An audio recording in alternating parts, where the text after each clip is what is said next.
ওয়াল আসর, আসর শব্দটার আরেকটা ব্যাখ্যা তাফসীরকারগণ বলেছেন, যেটা হচ্ছে লেট আফটারনুন বা বিকালবেলা বলতে পারি আমরা, যেই সময়টাতে আমরা হচ্ছে আসরের নামাজ পড়ে থাকি। তাহলে বিভিন্ন তাফসীরকারগণ বলেছেন এখানে আল্লাহ সুবহানাহু ওয়া তাআলা যে শপথ করেছেন সেই শপথটা হচ্ছে আসরের সময় বা বিকালবেলার যে সময়টাকে, সেটার শপথ তিনি করেছেন।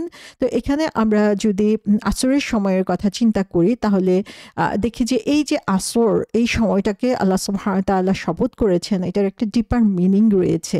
কারণ সময়ের আরও অ্যারাবিক ওয়ার্ড রয়েছে, যেমন দাহর, এটা হচ্ছে এর অর্থ সময়, কিন্তু দাহরের সময় হচ্ছে যে এটাতে কোনো লিমিট নাই, যে কোনো নির্দিষ্ট সময়কে সেটা বোঝানো হচ্ছে না। কিন্তু আমরা যদি আসর বলি তাহলে সেটা একটা নির্দিষ্ট সময়, এবং আমরা জানি যে আসরের সময়টা আসলে কত স্বল্প, কত ক্ষুদ্র। তো আল্লাহ সুবহানাহু ওয়া তাআলা সেই আসরের সময় বা আসরের নামাজের যে কসম, সেটাও এখানে করতে পারেন। এবং এই আসরের নামাজের বা আসরের সময়টার কথা আমরা যদি চিন্তা করি তাহলে বোঝা যায় যে আল্লাহ সুবহানাহু ওয়া তাআলা আমাদেরকে রিফ্লেক্ট করতে বলছেন যে প্যাসেজ অফ টাইম, যে কিভাবে সময় অতিক্রান্ত হয়ে যাচ্ছে, কিভাবে বিকালের সময়টা কত দ্রুত চলে যায়, সেটার উপরে আমাদেরকে ফোকাস করতে বলছেন। এবং আসর মানেই কি? আসর মানেই হচ্ছে একটা দিন শেষ হয়ে আসছে, একটু পরেই হচ্ছে সূর্যাস্ত হবে এবং তার মাধ্যমে আমাদের দিনের সমাপ্তি ঘটছে। সো এই যে দিন শেষ হয়ে আসছে, সময় শেষ হয়ে আসছে, সেটার উপরে ফোকাস করে আল্লাহ সুবহানাহু ওয়া তাআলা এখানে আসরের শপথ করেছেন, তাফসীরকারগণ বলেছেন। আর আমরা যদি আসরের সময়টার উপরে চিন্তা করি তাহলে দেখব যে এই ব্যাপারেও আল্লাহ সুবহানাহু ওয়া তাআলা আসরের সময়টাকে অনেক বেশি গুরুত্ব দিয়েছেন। যেমন কোরআনে এসেছে, সূরা বাকারাতে বলা হয়েছে যে তোমরা হচ্ছে নামাজের ব্যাপারে যত্নশীল হও, স্পেশালি হচ্ছে দিনের মধ্যভাগের নামাজ। তো এখানে রাসূল সাল্লাল্লাহু আলাইহি ওয়াসাল্লাম ব্যাখ্যা করেছেন যে এই যে মিডল প্রেয়ার বলা হয়েছে বা দিনের মধ্যভাগের নামাজ বলা হয়েছে, সেটা হচ্ছে আসরের নামাজের কথা বলা হয়েছে। সো ৫ ওয়াক্ত নামাজই আমাদের জন্য গুরুত্বপূর্ণ। এর মধ্যে স্পেশালি যে নামাজটার উপরে গুরুত্ব দেওয়া হয়েছে বা ফোকাস করা হয়েছে সেটা হচ্ছে আসরের নামাজ। ইবনে তাইমিয়া রহমতুল্লাহ আলাইহি বলেছেন যে না, আসরের নামাজ যদি কেউ মিস করে সেটা হচ্ছে অন্য কোনো কিছুর চেয়ে অনেক বেশি লাইক গুরুত্বপূর্ণ এদিক থেকে, যে এটা হচ্ছে মিডল প্রেয়ার এবং এটি স্পেশালি এটার ব্যাপারে যত্নশীল হতে আল্লাহ সুবহানাহু ওয়া তাআলা বলে দিয়েছেন। এবং এটা হচ্ছে আমাদের পূর্বে যারা এসেছে, যে জাতিগুলো এসেছে, তাদের জন্য আল্লাহ সুবহানাহু ওয়া তাআলা এটাকে অ্যাসাইন করেছিলেন এবং তারা এটার প্রতি যত্নশীল ছিল না। তো আমাদের এখানে আমরা দেখি যে আসরের প্রেয়ারকে গুরুত্ব দেওয়া বা আসরের প্রেয়ারকে গুরুত্বের সাথে নেওয়াটাও হচ্ছে আমাদের সফলতার একটা অংশ। শায়েখ মোহাম্মদ বাজমুল রহমতুল্লাহ আলাইহি বলেছেন যে কেন আসরের নামাজের কথা স্পেশালি বলা হয়েছে, অন্য কোনো নামাজের তুলনায় এটাকে কেন বেশি প্রায়োরিটি দেওয়া হয়েছে। তখন স্কলারগণ বলেছেন এর ব্যাখ্যায় যে এর পিছনে উইজডম হতে পারে এটা যে আসরের সময়টা হচ্ছে মানুষ অনেক বেশি ব্যস্ত থাকে দুনিয়ার কাজে, বিজনেসের কাজে, বাজার ঘাটে, বিভিন্ন জায়গায় তারা হচ্ছে এই সময় প্রচণ্ড ব্যস্ততার মধ্যে কাটায়। এবং এই সময়টাই হচ্ছে মানুষ হচ্ছে তার প্রফেশনাল কাজে অথবা প্রফেশনাল কাজ থেকে ফিরে এসে সেই সময়টা হচ্ছে তার রিটার্ন বা রিল্যাক্সের সময় হয়ে আসে। এবং সেই সময়টায় হচ্ছে তখন মানুষ সহজেই ভুলে যেতে পারে, এবং সে কারণেই হচ্ছে যে মানুষের গাফলতির একটা সুযোগ এই সময় চলে আসে। সে কারণে এই নামাজের কথা স্পেশালি বলা হয়েছে। আসরের নামাজে আরেকটা গুরুত্ব হচ্ছে, যেটা হচ্ছে যে এই সময়ে আমাদের কাজের যে হিসাব, সেই হিসাবটা হচ্ছে আল্লাহ সুবহানাহু ওয়া তাআলার কাছে পৌঁছায়। যেমন একটা হাদিসে বলা হয়েছে যে একটা গ্রুপ অফ ফেরেশতা আমাদের সাথে রাতের বেলা অবস্থান করে, এবং আরেক গ্রুপ অফ ফেরেশতা হচ্ছে আমাদের সাথে দিনের বেলা অবস্থান করে। এবং প্রত্যেক এই দুইটা গ্রুপই হচ্ছে তারা ফজরের টাইমে এবং আসরের টাইমে হচ্ছে তারা দলবদল করে, তাদের গ্রুপ চেঞ্জ করে, যে এক গ্রুপের পরে আরেক গ্রুপ যে শিফট চেঞ্জ হয় সেই সময়টা হচ্ছে আসরের সময় এবং ফজরের সময়। এবং এই দুই সময়ের মধ্যে আমরা দেখি যে যখন তারা আল্লাহ সুবহানাহু ওয়া তাআলার কাছে যে আমাদের কাজের হিসাব দিচ্ছে, তখন আল্লাহ সুবহানাহু ওয়া তাআলা তাদেরকে জিজ্ঞাসা করেন যে আমার বান্দাদেরকে তোমরা কি অবস্থায় রেখে এসেছো, এবং তারা জবাব দেয় যে আমরা যখন তাদেরকে রেখে আসি তখন তারা নামাজ পড়ছে, এবং যখন আমরা আবার তাদের কাছে যাই তখনও তারা নামাজ পড়ছে। তো ফজর এবং আসর এই দুইটা সময় হচ্ছে আমাদের কাজ কাজের হিসাব আল্লাহ সুবহানাহু ওয়া তাআলার কাছে পৌঁছানোর একটা সময়। সো এই দুইটা নামাজই হচ্ছে আমাদের জন্য অত্যন্ত গুরুত্বপূর্ণ। আরেকটা হাদিসে এসেছে যেখানে বলা হচ্ছে যে আম সেম হাদিসটাই এখানে এসেছে। সো আরেকটা হাদিসে এসেছে বুখারী শরীফের হাদিস যেখানে বলা হচ্ছে আম যে হচ্ছে আসরের নামাজ মিস করে ইচ্ছা করে সে হচ্ছে তার অবস্থাটা হচ্ছে এরকম যে তার আ ক্ষতি হলো তার সম্পদ এবং তার পরিবার দিয়ে। আল্লাহ আমাদের সবাইকে মাফ করুক, সবাইকে সাহায্য করুক। আমরা সবাই চাই আমাদের সম্পদ সংরক্ষণ করতে, সম্পদ বাড়াতে, আমাদের ফ্যামিলির ব্যাপারে আমরা অনেক কনসার্নড। কিন্তু রাসূল সাল্লাল্লাহু আলাইহি ওয়াসাল্লাম বলেছেন যে ইনটেনশনালি ইচ্ছা করে আসরের নামাজ ত্যাগ করবে তারা পরিবার এবং সম্পদের ব্যাপারে ক্ষতির সম্মুখীন হবে। আবার আরেকটা হাদিসে বলা হয়েছে যে শুক্রবারে আসরের নামাজের এক বিশেষ গুরুত্বের কথা বলা হয়েছে এবং সেই গুরুত্বটা হচ্ছে বলা হচ্ছে যে সেই সময়ে আসর থেকে মাগরিবের সময়টা হচ্ছে খুবই গুরুত্বপূর্ণ।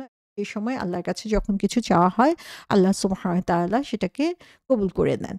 তো এখানে আমরা দেখি যে আল্লাহ সুবহানাহু ওয়া তাআলা ওয়াল আসর বলে সময়ের যে শপথ করেছেন সেটা বিভিন্ন রকমের ব্যাখ্যা এসেছে এবং প্রত্যেকটা ব্যাখ্যাই হচ্ছে আমাদের জন্য গুরুত্বপূর্ণ। এখন আমরা যদি চিন্তা করি যে আল্লাহ সুবহানাহু ওয়া তাআলা কেন শপথ করেছেন?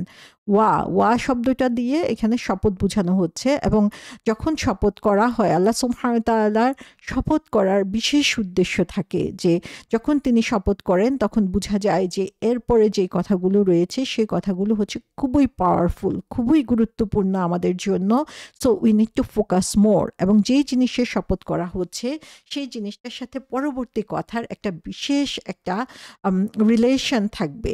তো আল্লাহ সুবহানাহু ওয়া তাআলা এখানে ওয়াল আসর বলে সময়ের শপথ করেছেন এবং সময়ের শপথ বলতে এখানে আসরের সময়টাকে তিনি বলেছেন এবং সেই যেটাকে আমরা দেখেছি যে একটা অর্থ হতে পারে সালাতুল আসরের কথা এখানে বলা হতে পারে। সো আল্লাহ সুবহানাহু ওয়া তাআলা এখানে আসরের শপথ করেছেন। আমরা দেখি কোরআনে অন্য জায়গাতে আরো বিভিন্ন সময়ের শপথ আল্লাহ সুবহানাহু ওয়া তাআলা করেছেন। যেমন সূরা আল মুদ্দাসসিরে তিনি বলেছেন ওয়াস-সুবহি ইযা আসফার, যে শপথ করা হয়েছে সকালবেলা, সুবহ সাদিকে, সুবহের যে সময় বা সকাল যে সময় সেটা শপথ করা হয়েছে।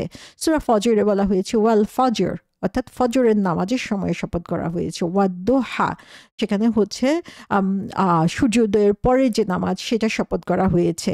তারপরে আমরা দেখি যে সূরা লাইলে ওয়ান-নাহারি ইযা তাজাল্লা, যে রাতের শপথ করা হয়েছে। সো এখানে আমরা দেখি ওয়ান-নাহারি হচ্ছে দিনের শপথ করা হয়েছে। তো যখনই হচ্ছে শপথ করা হচ্ছে সে সময়ের উপরে আল্লাহ সুবহানাহু ওয়া তাআলা বিশেষভাবে গুরুত্ব দিয়েছেন। সে সময়ের সাথে একটা বিশেষ রিলেশন রয়েছে পরবর্তী কথাগুলোর। যখন আমরা দেখি আসরের সময়ে শপথ করা হয়েছে ইটস কাইন্ড অফ এমন একটা সময় যে সময়টার সাথে হচ্ছে আর্জেন্সি জড়িত, আর্জেন্সি এখানে বলা হয়েছে। এবং এখানে আমরা দেখি যে আল আসর, আমরা যদি লিঙ্গুইস্টিক মিনিং দেখি তাহলে লিঙ্গুইস্টিক মিনিং হচ্ছে আসর শব্দটার যে এটা হচ্ছে এমন সময় যেটা হচ্ছে দ্রুত অতিবাহিত হয়ে যাচ্ছে।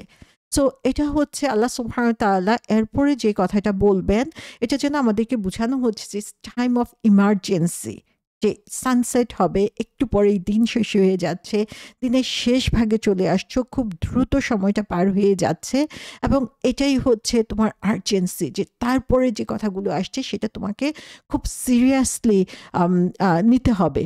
তো এখানে আমরা দেখি আল্লাহ সুবহানাহু ওয়া তাআলা এই যে শপথটুকু করেছেন এ ব্যাপারে ইমাম রাজি রহমতুল্লাহ আলাইহি বলেছেন যে হাসান আল বসরি বলেছেন যে সূরা আল আসরের অর্থটা আমি বুঝেছি হচ্ছে একজন বরফ বিক্রেতার কাছ থেকে, যে তিনি মার্কেটে গেলেন, মার্কেটে যেয়ে দেখলেন যে একজন বরফ বিক্রেতা চিৎকার করছে আর বলছে মানুষকে ডেকে ডেকে বারবার যে আমার উপর রহম করো, যে আমার যে পুঁজি সেই পুঁজি শেষ হয়ে যাচ্ছে। কারণ তার যে বরফ সেই বরফটাকে হচ্ছে একটা বক্সের মধ্যে রেখে দিয়েছে। সো সেই সময়ের যে এই ধরনের সিস্টেম ছিল যে বক্সের মধ্যে লিমিটেড টাইমের জন্য বরফটা থাকবে, তারপরে বরফটা গলে যাবে। সো বরফটা যতক্ষণ বরফ আছে ততক্ষণই সেটা হচ্ছে তার একটা পুঁজি, তার ব্যবসার অংশ। সেটা যখন গলে পানি হয়ে যাচ্ছে সেটা দিয়ে সে আর ব্যবসা করতে পারবে না। তো সেই লোকের এই যে আর্জেন্সি, এই যে কাতর আবেদন মানুষের কাছে যে আমার প্রতি রহম করো আমার পুঁজি শেষ হয়ে যাওয়ার আগে, তখন হাসান আল বসরি রহমতুল্লাহ আলাইহি বললেন যে তখন আমি আমাকে বললাম যে এটাই হচ্ছে সূরা আল আসরের মিনিং, যেখানে আল্লাহ সুবহানাহু ওয়া তাআলা বলছেন ইন্নাল ইনসানা লাফি খুসর, যে এই যে আল্লাহ সুবহানাহু ওয়া তাআলা আর্জেন্সির কথা বলেছেন, এই আর্জেন্সিটা আমি তখন সঠিকভাবে বুঝতে পারলাম। সো এই যে সময়, এই সময়টা হচ্ছে আমাদের জীবনের জন্য পুঁজি। আমরা নিজেরা হচ্ছে একজন ব্যবসায়ী, আমরা আমাদের এই পুঁজিটাকে যেভাবে খাটাবো সেভাবেই আমরা সেখান থেকে লাভ আর লোকসান চিন্তা করতে পারবো। সো নর্মাল সার্কামস্টেন্সে আমরা কি চিন্তা করি যে আহ, এই যে ব্যবসায়ী বা এই বরফওয়ালা, তার হচ্ছে পুঁজিটাই হচ্ছে বরফটা, এবং যখন এটা ফ্লুইড হয়ে যাচ্ছে, পানি হয়ে যাচ্ছে, ইচ অ্যান্ড এভরি মিনিটে, এভরি সেকেন্ডে সেটা পানির দিকে চলে যাচ্ছে। সো তার টাইমটা এমনভাবে পাস হয়ে যাচ্ছে যে যত দ্রুত সে এটাকে কাজে লাগাতে পারবে তত দ্রুত সে এটা থেকে মুনাফা নিতে পারবে। সো আমাদের জীবনটাও এরকম যে every second, every minute, every hour আমাদের টাইম পাস হয়ে যাচ্ছে। যত দ্রুত আর্জেন্সির সাথে আমরা এই সময়টাকে কাজে লাগাতে পারবো, যত বেশি আমরা ওয়াইজলি এটাকে ইনভেস্ট করতে পারবো, তত বেশি আমরা এখান থেকে ফসল তুলতে পারবো, তত বেশি এখান থেকে আমরা ভালো রেজাল্ট নিতে পারবো। সো এই যে বরফ বিক্রেতার কাছ থেকে যে হাসান আল বসরি এই রহমতুল্লাহ আলাইহি এই শিক্ষাটা পেলেন, এটা হচ্ছে তার যে ওপেন আই, এখানে আমরা দেখি যে কোরআনকে রিফ্লেক্ট করা, কোরআনের সাথে কানেকশন খুঁজে পাওয়া, সে কারণেই তিনি এটা বুঝতে পেরেছিলেন যে আমাদের জীবনের এই স্বল্প সময়টা কত দ্রুত চলে যাচ্ছে এবং কত দ্রুত এটাকে কাজে লাগাতে হবে, সেটার কথাই যেন এখানে বলা হচ্ছে। তো এই যে সময়ের শপথ করা হচ্ছে, সময়ের শপথের সাথে সাথে এখানে আমাদেরকে আরেকটা জিনিস খেয়াল করতে হবে যে এই সময় হচ্ছে আল্লাহর সৃষ্টি। এই সময়ের ব্যাপারে আমাদেরকে অনেক অনেক বেশি সচেতন হতে হবে। এটাকে কাজে লাগানোর ব্যাপারে যেমন আমাদের সচেতন হতে হবে, তেমনিভাবে সময়ের প্রতি শ্রদ্ধাশীল আমাদেরকে হতে হবে। যেমন আল্লাহ সুবহানাহু ওয়া তাআলা বলেছেন যে সান অফ আদম, আদম সন্তান হচ্ছে আমাকে মিসইউজ করে, আমাকে হচ্ছে অসৎ ব্যবহার করে থাকে। কিভাবে? কারণ সে হচ্ছে সময়কে অভিশাপ দেয়, কিন্তু আমিই তো সময়, কারণ আমার হাতেই হচ্ছে দিন এবং রাত। তো সময়কে অভিশাপ দেওয়া যাবে না। আমরা যেমন বলে থাকি যে হোয়াট এ হরিবল ইয়ার, বা কি খারাপ সময়, কি মানে এই বছরটা এত খারাপ গেল। সো এভাবে আমরা সময়টাকে আমরা যখন ব্লেম করি, সেটা আসলে এই সময়ের কারিগরকে, এই সময়ের সমস্ত ক্ষমতা হচ্ছে আল্লাহ সুবহানাহু ওয়া তাআলার কাছে। ব্লেমটা আমরা আল্লাহ সুবহানাহু ওয়া তাআলাকে দিচ্ছি, আল্লাহ আমাদেরকে মাফ করেন। তো সময়ের ব্যাপারে আমাদেরকে সচেতন হতে হবে, এটা সদ্ব্যবহার, এবং এটাকে হচ্ছে আমাদের যেহেতু এটা আল্লাহর সৃষ্টি, সে কারণে এটার ব্যাপারে আমাদেরকে শ্রদ্ধাশীল হতে হবে কথা এবং কাজে। তাহলে এখান থেকে আমরা দেখি যে একজন মুসলমানের জীবনের সাকসেস এবং ফেইলিউর কিসের উপরে ডিপেন্ড করবে।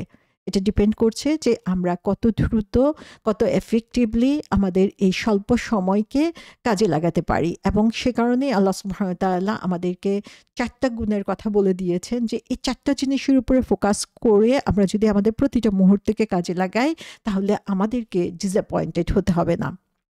এ ব্যাপারে আমরা দেখি যে একজন পয়েট, একজন কবি খুব সুন্দর করে বলছেন যে তোমার জীবনটা আসলে কি? তোমার জীবনটা হচ্ছে কয়েকটা নিঃশ্বাসের সমষ্টি, যেগুলো হচ্ছে আমরা কাউন্ট করতে পারি। প্রতিদিন আমরা কয়টা নিঃশ্বাস নিচ্ছি এটা কিন্তু আমরা কাউন্ট করতে পারি।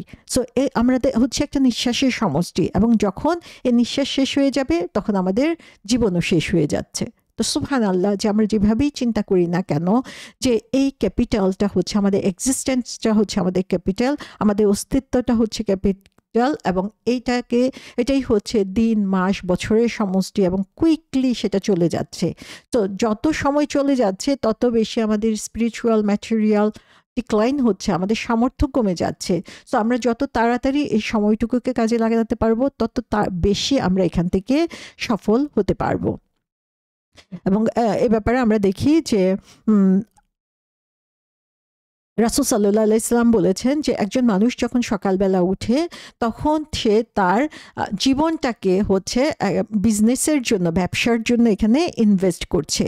So some of the investors free or save the capital from loss and others destroy it. So প্রত্যেকটা সকাল আমার জন্য হচ্ছে একটা ইনভেস্টমেন্টের টাইম। এর মধ্যে কেউ কেউ হচ্ছে এটাকে সঠিকভাবে কাজে লাগাতে পারে, আর কেউ হচ্ছে এখানে ব্যর্থ হয়ে যায়। তো আল্লাহ সুবহানাহু ওয়া তাআলা এখানে সময়ের শপথ করে আমাদেরকে যেই শিক্ষাগুলো দিয়েছেন, আমরা বিভিন্ন আলোচনার প্রেক্ষিতে এখানে দেখতে পাচ্ছি যে আল্লাহ সুবহানাহু ওয়া তাআলা আমাদেরকে নির্দেশ দিচ্ছেন, reflect on the passage of time. এই যে সময় চলে যাচ্ছে এটা নিয়ে তোমরা চিন্তা করো। আল্লাহ সুবহানাহু ওয়া তাআলা এই সময়ের ব্যাপারে আমাদেরকে যত্নশীল হতে বলছেন। সেকেন্ড যে জিনিসটা এখানে আমরা দেখতে পাই যে আল্লাহ সুবহানাহু ওয়া তাআলা বলে দিচ্ছেন যে মানুষ হচ্ছে ক্ষতির মধ্যে নিমজ্জিত। ঠিক পরের আয়াতেই এই কথাগুলো এসেছে। তার কারণ হচ্ছে যে we are always moving forward. একটা দিন চলে গেল, সেখানে আমার ব্যাক করার আর কোনো সুযোগ নাই। এই একটা দিন আমার জীবনের খাতা থেকে কিন্তু শেষ হয়ে গেল। সো প্রত্যেকটা দিন হচ্ছে full of opportunities to get closer to Allah. So আমি যতই পরে রিগ্রেট করি না কেন, আমি আর সেখানে ফিরে যেতে পারবো না। তাহলে এই পুরা দিনটাকে আমি কিভাবে কাজে লাগাবো সেটা আমাকে চিন্তা করতে হবে। থার্ড যে জিনিসটা সেটা হচ্ছে যে আল্লাহ সুবহানাহু ওয়া তাআলা আমাদেরকে রিফ্লেক্ট করতে বলছেন পূর্ববর্তী যেসব জাতি এসেছিল তাদের উপরে, আমাদেরকে চিন্তা ভাবনা করতে বলছেন তাদের উত্থান এবং পতনের ব্যাপারে, সেখান থেকে আমাদেরকে শিক্ষা নেওয়ার জন্য। ফোর্থ যে জিনিসটা আমরা এখানে দেখতে পাচ্ছি সেটা হচ্ছে আল্লাহ সুবহানাহু ওয়া তাআলা এখানে শপথ করছেন এবং শপথ করে সময়কে আমাদের জন্য এখানে সাক্ষী করে দিচ্ছেন। প্রতিটা মুহূর্ত আমাদের জন্য সাক্ষী হচ্ছে আমরা আসলে কিভাবে এই মুহূর্তটাকে কাজে লাগাচ্ছি। এবং ফিফথ যে জিনিসটা আমরা এখানে দেখতে পাই সেটা হচ্ছে যে আমরা এই দুনিয়ার পিছনে এমনভাবে দৌড়াতে থাকি যে আমাদের জীবনের সঠিক যে উদ্দেশ্য, সেই উদ্দেশ্য থেকে আমরা অনেক অনেক বেশি দূরে সরে যাই। তো আল্লাহ সুবহানাহু ওয়া তাআলা আমাদের আগের যেসব জাতি এসেছে অতীত ইতিহাস থেকে আমরা দেখি যে যারাই হচ্ছে এই সম্পদের পিছনে ঘুরেছে, যারাই হচ্ছে দুনিয়ার এনজয়মেন্টের পিছনে ঘুরেছে, দুনিয়াকে পাওয়ার জন্য যারা ব্যতিব্যস্ত হয়েছিল তারাই হচ্ছে শেষ পর্যন্ত ধ্বংসে পরিণত হয়েছে।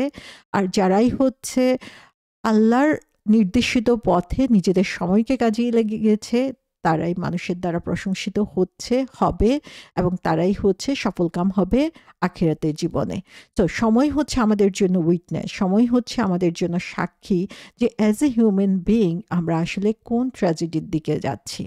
সূরা আর রহমানে আল্লাহ সুবহানাহু ওয়া তাআলা বলেছেন যে কুল্লু মান আলাইহা ফান, যে সমস্ত কিছু দুনিয়ার বুকে যা কিছু আছে সমস্ত কিছু হচ্ছে ধ্বংসশীল, একমাত্র আপনার মহিমাময় এবং মহানুভব পালনকর্তা সত্তা ছাড়া। এই সময় একদিন শেষ হয়ে যাবে। এই সময়ের মাঝে আমরা যা কিছু পাচ্ছি এই দুনিয়াতে এর সমস্ত কিছু একদিন শেষ হয়ে যাবে। কিন্তু থাকবে কে? থাকবে শুধুমাত্র আল্লাহ সুবহানাহু ওয়া তাআলা। তিনি আমাদেরকে শিখিয়ে দিচ্ছেন সফলতা কোথায়, ব্যর্থতা কোথায়। তো তার সেই গাইডলাইনকে ফলো করার মাধ্যমেই আমরা পেতে পারি চিরন্তন সাফল্য।